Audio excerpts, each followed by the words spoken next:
하나님 감사합니다. 오늘도 우리 주님의 말씀 배우기에 모였습니다.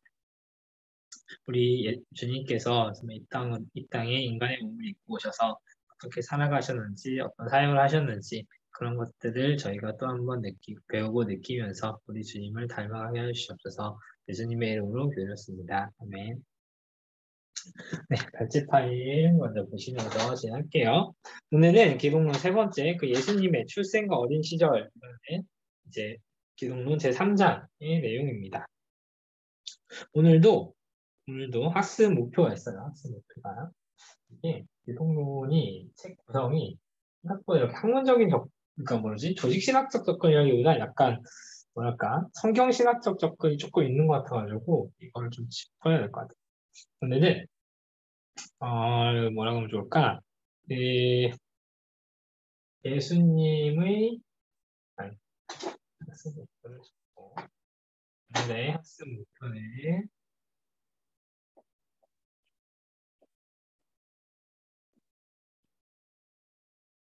예수님의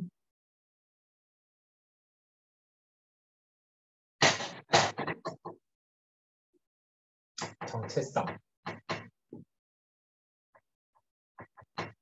정체성의 근거, 뭐 이런 식으로 보면 될 것 같습니다.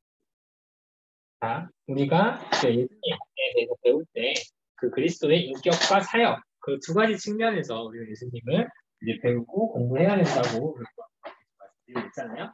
그 중에 오늘은 이제 예수님께서 어떤 일을 하셨는가, 그리고 이제 어떤 일을 하심을 통해서 정체성을 뭐 역으로 볼 수도 있긴 하지만 예수님께서 어떤 존재이신가, 어떤 분이신가 이런 것들을 보면서 오늘 이제 내용을 진행하면 되겠습니다. 그거를 이제 예수님의 정체성을 여러 가지로 그러니까 정체성의 근거를 여러 가지 찾아볼 수 있는데 오늘은 특별히 이제 예수님의 출생 그리고 예수님의 어린 시절을 통해서 예수님이 스스로 어떤 그러니까 자기가 어떤 존재인지 드러내셨음을 보고 또 성경에서는 예수님의 정체성을 어떻게 말하고 있는지 이렇게 봐보도록 하겠습니다. 이게 약간 뭐 신학적인 용어로 표현하면은 그리스도의 인격이에요. 그리스도의 인격을 본 거예요. 여기서 인격은 신성과 인성할 때 그 인성에만 해당하는 그 인격에 좀 좁은 의미가 아니라 그냥 그리스도의 존재 그 자체 그렇게 보시면 되겠습니다. 첫 번째로는 예수님의 족보를 통해서 예수님의 정체성을 볼 거예요. 네, 제가 잠깐 정하는데 예수님의 족보는 예수님의 정체성, 즉 신분과 사명이 무엇인지 알려줍니다. 사실 이거는 뭐 예수님뿐만이 아니라 물론 이제 예수님의 족보가 엄청 분명하긴 하지만 예수님뿐만 아니라 고대 근동 지방에서 그 족보 어떤 후손의 후손의 계보 이런 것 자체가 그 사람의 어떤 정체성을 되게 많이 드러냈거든요. 특히 우리가 이제 하나님의 이름을 배울 때 그때 당시에 이름이 꼭 그 사람의 정체성이다 이런 거를 배웠었잖아요. 그래서 아담이 이름을 짓는 것도 그 존재의 정체성을 다 알고 그 정체성을 정의하고 넌 앞으로 어떤 역할을 하라라는 거 다스림을 이제 표현하는 게 이름을 짓는다는 표현이었고 그리고 뭐 이제 성경에 나오는 많은 인물들도 하나님이 이제 그 사람들의 이름을 바꿀 때, 즉 그 사람의 정체성을 이제 바꾸겠다. 아브라함이 제가 있잖아요. 이제 그런 것들을 그 사람이 정체성을 바꾸겠다라는 거였고 하나님의 이름 배울 때도 하나님의 이름을 통해서 하나님이 누구신지를 우리가 배웠죠. 그렇다면 이 이름이 쭉쭉쭉쭉쭉 나열되어 있는 그런 족보를 보면은 그 사람이 정체성이 어디로부터 흘러가는지를 볼 수 있어요. 족보를 통해서 즉 정체성의 어떤 근거를 볼 수 있다는 거죠. 그거를 이제 성경은 마태복음과 누가복음에서 예수님의 족보를 통해서 이런 관점으로 이제 예수님을 설명하고 있습니다. 첫 번째로 마태복음의 족보는 이제 마태복음 1장부터 17절, 1장 1절부터 17절까지로 예수님의 족보로부터 시작을 하죠. 마태복음의 족보의 특징은 뭐 여러 가지가 있지만 가장 첫 번째로는 그러니까 14대씩 세 시기로 나눈다는 게 제일 큰 이제 특징입니다. 그래서 처음에 아담으로부터 시작해서 잠깐만 아담으로부터 시작해서 다윗이죠.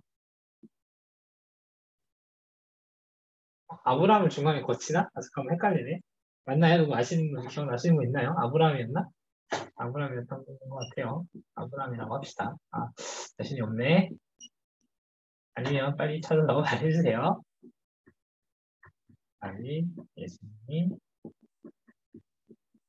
이게 이제 마태복음에는 이게 14대, 이게 14대, 이게 14대. 이렇게 구성이 되어 있는 이제 굉장히 이제 아름다운 구조로 쓰여져 있는데, 근데 이렇게 일반적으로 우리가 이해를 하고 있지만, 사실 이거를 이제 좀 더 이렇게 깊이 들어가 보면은 이제 마지막은 14가 아니라 13이고, 또 중간에 뭐 여기 한 3, 4배 정도가 생략되기도 하고, 또 누구는 빠지기도 하고, 약간 이런 이제 사실 오류라기보다는 이런 약간 세부적인 이제 그런 사실과의 차이가 조금씩 있대요. 그 이유를 두 가지로 볼 수 있는데, 첫 번째로는 그 다윗이라는 인물을 강조하기 위해서입니다. 다윗. 자, 우리가 여기서 뭘 봐야 되냐면은, 지난번에 이제 기독론 들어오기 전에 인간론 할 때 우리가 언약을 배운 적 있잖아요. 그래서 아담한테 행위 언약, 아브라함도 아브라함 언약이 있었고 다윗 언약이 있었잖아요. 이거를 우리가 다시 그때로 돌아가서 우리가 복습을 해봅시다. 복습을. 우리가 다윗 언약에 대해서 배웠어요. 자, 다윗 언약이 무엇이었는지 혹시 그때 뭐 이렇게 깊게 다루진 않았던 것 같아요. 다윗 언약이 뭐냐. 근데 이제 언약이라는 거 배웠죠. 이제 언약이 두 가지 종류가 있는데, 특히 이제 다윗 언약은 은혜 언약의 하나로서 하나님이 다윗에게 너를 통해서 이스라엘 왕국을 이루겠다. 즉 너를 통해서 하나님 나라를 이루겠다. 그러니까 말하자면 다윗 언약은 이제 하나님 나라에 대한 약속이었거든요. 내가 너와 너의 후손들을 통해서, 너의 아들을 통해서 하나님 나라를 이루겠다는 다윗 언약, 은혜 언약 중에 하나의 다윗 언약이 있었어요. 그래서 이 다윗 언약의 성취를 강조하기 위해 예수님이, 하나님 나라를 온전히 완성하신 예수님이 다윗의 후손이다. 즉 다윗에게 하나님 나라를 세워주겠다는 언약이 성취됨을 그렇게 강조하고 있는 게 이 마태복음의 족보의 가장 큰 특징입니다. 또 하나는 이렇게 다윗을 중심으로 이스라엘을 이렇게, 물론 이제 아브라함도 껴있긴 하지만 이렇게 구별하는 것이 어떤 구속사적인 측면에서도 어떤 기승전결을 보여주는 그런 구조래요. 그러니까 처음에 하나님 나라가 약속이 되고, 그것이 모형적인 측면에서 다윗이 모형적인 측면에서 성취가 됐다가 예수님께서 이거를 완전히 완성해주는 그런 세 가지 구조, 3장 구조가 약속이라고 합시다. 이런 전체적인 구조를 이제 이 족보를 통해서 하나님의 구속사를 보여주고 있는 게 마태복음의 족보의 특징입니다. 이게 제일 중요한 거고요. 또 이제 두 번째로는 이방 여인들이 포함되어 있어요. 이제 다말, 라합, 룻, 밧세바 이렇게 4명의 이방 여인들이 포함되어 있습니다. 마리아도 있긴 한데 마리아는 이방 여인이 아니니까. 어쨌든 그 이방, 그리고 특히 여인들이 사실 그 당시의 족보는 뭐 우리나라의 물교사랑 마찬가지였지만 족보에 여자가 들어간다는 건 있을 수가 없는 일이었거든요. 근데 마태복음은 예수님의 족보에 여자들을 4명이, 그것도 다 이방 여인들을 넣어놓습니다. 이것을 통해서 구원이 이방인을 포함하고 남녀, 계층을 초월하기 위한 것이다. 알 수 있고요. 특히 여기 이방 여인들을 몇 면이 보면요. 다말, 라합, 룻 봤어요. 그래서 룻 빼고는 이제 사실 사회적으로는 굉장히 이렇게 범죄, 약간 성적으로 문란하고 문란한 직업을 가지고 있었고, 약간 이런. 다말이 그 시아버지랑 그 관계를 맺어서 아들을 낳고, 그쵸? 라합은 아예 기생이었고, 룻은 그냥 넘어가고, 밧세바도 간음을 통해서 사실 다윗과 예사의 솔로몬을 낳았잖아요. 근데 그런 간음을 통해서 나온 그런 아들을 통해서 하나님의 나라를 완성시키는 후손의 교육이 들어오거든요. 그 말이 뜻은 이런 구원의 과정에, 그리스도의 과정에 죄인을 포함하고 있다는 것을 이제 하나님께서 성경으로 보여주신다는 것을 알 수 있습니다. 그래서 마지막으로는 예수님 족보의 그런 구속사적 의미, 그런 무엇인가 살펴보면, 첫 번째로는 이제 아브라함 언약의 성취자, 그리고 다윗 언약의 성취자, 이 두 가지 측면을 우리가 둘러볼 수 있어요. 아브라함도 언약도 마찬가지로 내가 너의 후손으로 하여금 민족을 이루게 하겠다. 너희 후손이 뭐 바닷가에 몰려가지 않게 하면 뭐 그런 약속이 있잖아요. 그 약속을 이루시는 게 예수님이다라는 게 이 족보를 통해서 이 언약의 성취로서 보여지게 됩니다. 그게 이제 두 가지 관점이었고, 이제 그 다음에 누가복음의 족보도 한번 살펴볼게요. 누가복음의 족보는 간단히 보겠습니다.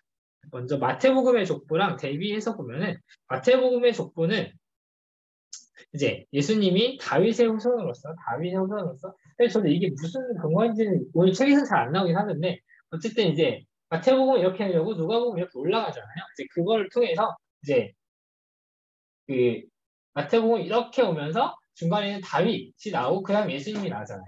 다윗에게 언약이 됐던 게 예수님에서 성취가 됐다. 그러니까 이런 걸 강조하는 거라면 누가복음의 족보는 이제 예수님이 쭉 거슬러 올라가다 보면은 아담으로부터 비롯된 분이 바로 예수님이다. 즉 실패한 아담이 실패했던 그런 언약이 있잖아요. 아담이 실패했던 행위 언약을 예수님께서는 완벽히 성취를 하셨죠. 우리가 예전에 그 언약, 삼위 하나님 간의 구속 언약 할 때 삼위 하나님 간의 구속 언약은 예수님, 그러니까 성자 예수님에 있어서는 성부 하나님께 대한 행위 언약이에요. 뭐 이런 게 배웠죠. 그런데 아담은 그 하나님과의 사이에서 행위 언약에 대해서 실패를 했지만 예수님은 성부에 대한 행위 언약을 완전히 성공하시고 성취하셨죠. 그런 대비를 통해서 이제 두 번째 아담 그리고 마지막 아담이신 예수님이 이제 이 땅에서 사용을 하고 계신다. 그런 거를 족보를 통해서 예수님의 정체성을 이렇게 확인할 수 있겠습니다. 자, 이게 오늘 이제 제일 어려운 부분이었고 밑에 쭉 넘어갈게요. 예수님의 탄생 시기는 개략적으로 이제 BC, Before Christ 7년에서 4년 사이라고 합니다. 원래 오늘 뭐 책 보면 재밌는 내용이 나와요. 원래 이제 BC 0년을 맞추고 싶었는데 그 맞추는 실무자가 좀 실수를 해서 7년에서 4년으로 태어나시게 된 걸로 이제 서양을 이 달력이 정해졌다고 합니다. 그리고 두 번째로 예수님의 탄생 장소는 유대 베들레헴이고 다윗 왕의 고향인 베들레헴에서 동일하게 예수님이 태어나셨습니다. 그리고 BC 8세기경 미가 선지자가 예언을 했대요. 그 베들레헴에서 메시아가 태어날 것이다. 미가 5장 2절에서 예언이 되었는데 그게 BC 7년 4년, BC 이제 0세기겠죠. 1세기겠죠. 그렇죠? BC 1세기 때 BC 8세기에 예언이 된 게 7세기 정도 한 700년 정도 있다가 이렇게 성취가 되었다고 합니다. 세 번째로는 이제 예수님의 탄생과 관련해서 예수님의 처녀 탄생에 대해서 우리가 반드시 이제 꼭 알아야 되는데 사실 이건 구원론 가서 조금 더 중요할 것 같은데 다룰수있지는 모르겠어요. 저도 구원론 책을 읽지 않아서 그렇지만 여기서 좀 보고 넘어가겠습니다. 예수님은 법적으로는 이제 어쨌든 요셉의 아들로 태어났죠. 그리고 생물학적으로는 남녀 간의 관계가 아니라 그냥 성령으로 잉태돼서 이렇게 처녀 탄생이 일어나게 됐습니다. 그래서 뭐 밑에 있는 요셉 그 과정에서, 그 처녀 탄생 과정에서 요셉은 천사의 말대로 마리아를 데려와서 아들을 낳기까지 동침하지 않고 아들을 낳자 이름을 예수라 했죠. 자, 여기까지는 우리가 익히 아는 바고요. 우리가 이 처녀 탄생을 통해서 볼 거는 이제 예수님께서 신성과 인성을 동시에 가지고 계신 유일한 중보자이심을 알 수 있습니다. 유일한 중보자를 보기 전에 먼저 완전한 신성과 완전한 인성을 가지고 있다. 이 측면이 되게 중요하거든요. 그러니까 말하자면은 하나님과 인간 사이에 아주 큰 갭이 이렇게 벌어졌다. 이거를 모아야 되는데 이렇게 모아야 되는데 인간은 아시다시피 절대로 스스로 하나님께 갈 수가 없어요. 제5연봉을 배웠죠. 반대로 하나님도 우리 실론에서 배웠죠. 하나님의 그 거룩성 때문에 거룩하지 않은 인간에게 다가갈 수가 없단 말이에요. 그러면은 이 두 존재를 하나님과 인간을 중재할 수 있는 뭔가 중보자가 필요한 거예요. 그걸 우리가 이제 중보자가 합니다. 그러면은 하나님도 그 거룩하신 하나님이 거룩하지 않은 인간에게 먼저 그 거룩하지 않음을 무릅쓰고 다가온다. 말도 안 되는 거예요. 인간이 하나님께 갈 수도 없으니까. 그러면은 바로 참 하나님이면서 참 인간인 어떤 존재가 이 중간에서 이 둘을 연결시켜 줘야 하는 상황이 됐죠. 그게 바로 이제 예수님인 겁니다. 예수님이 신성과 인성을 동시에 가지고 있는 문제는 우리 사실 이 파트에서 나와야 될 것 같아요. 언제 나올지 모르겠어요. 하지만 곧 나올 거라고 믿습니다. 자, 변화 없이, 분리 없이, 혼합 없이, 그리고 혼동 없이인가? 아닌데? 변화, 분리, 혼합? 그래서 뭐 칼케톤 신조에 이 인성에 대해서 또 네 가지를 얘기한 게 있는데 그걸 보면은 예수님이 어떤 때는 신이었다, 어떤 때는 인간이었다도 아니고 예수님이 반은 신이고 반은 인간인 것도 아니고 그렇죠? 예수님이 이 땅에 있을 때는 인간이었다가 또 올라가면 다시 신이 됐다 그런 것도 아니고 그냥 그 자체로서 온전히 신이시면서 또 온전히 인간이신 그 신비로운 그 존재로서 이 땅에 내려오시게 된 거를 우리는 처녀 탄생을 통해 알 수 있어요. 즉 이렇게는 성령으로 잉태됐고 또 이렇게는 어쨌든 처녀 잉태로서 탄생을 하셨잖아요. 그래서 신과 인간이 지금까지 특징을 지닐 수 있었고 만약에 성령으로 잉태되지 않고 일반적인 이제 어떤 그 남녀 간의 수택 관계에 의해서 태어났다 하면은 이건 신과 인간의 측면은 그냥 인간이 되는 건데 그래서 아주 하나님의 특별한 섭리로서 이 예수님의 처녀 탄생을 계획하시고 또 이루셨습니다. 네 번째로는 좀 간단히 보면 될 것 같아요. 예수님 탄생 과정에서 우리가 이제 곧 있으면 성탄절 이런 설교 항상 많이 듣잖아요. 목자들과 동방박사들에 대해서 설교를 많이 들을 텐데 목자들이 이제 찾아올 때 천사들이 하나님께 영광이고 뭐 땅에는 평화로다 이런 막 찬송을 하잖아요. 그것을 통해서 이제 이 사람들에게 예수님의 존재가 이제 평화를 주는 예수님의 존재를 천사들이 찬송한 거를 우리가 볼 수 있었는데 특히 이렇게 하나님과의 평화, 이 중보자 대신 예수님으로 인한 하나님과 인간의 평화가 이 땅의 모두에게 특히 목자들이 당시에 이스라엘에서 되게 낮은 계층이었어요. 그러면은 그 모든 계층, 낮은 계층에게도 이런 평화가 다 주어질 수 있다. 즉 모든 계층에게 이런 평화가 주어지는 것이라고 볼 수 있고 두 번째로 동방박사들이 마찬가지로 이제 뭐 찾아와서 목사님 찾아오지 않았죠. 어쨌든 동아시 찾아와서 막 경배 드리고 선물 드리고 했잖아요. 여기서 중요한 포인트는 이제 이방인들이 유대인들이 아닌 이방인들이 예수님을 찾아서 경배하는 것. 이거를 통해서 이방인들도 복음이 전달되는 것을 볼 수 있습니다. 마지막으로는 예수님 어린 시절도 다 좀 익숙한 내용이라 간단히 하고 넘어가 볼게요. 12살 때 예루살렘에 방문하셨을 때 그 성전에서 막 랍비들과 막 토론을 막 하잖아요.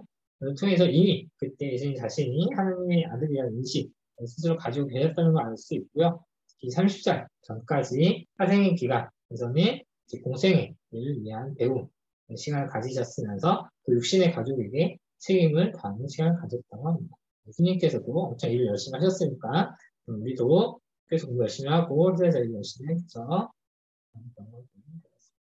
네, 오늘도 빨리 끝내긴 했는데 책도 그렇게 또 길지가 않아가지고 9시 5분? 이면은 될 것일 것 같아요. 9시 6분 되면 되네요. 9시 6분까지 책 읽고 다시 이 자리에 모여보도록 하겠습니다. 9시 6분까지 같이 읽어주세요.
여러분 오늘 마무리해 보도록 할까요? 혹시 읽으시면서 질문이나 뭐 궁금한 거, 확인할 거 있으신 분 있으면 말씀해 주세요.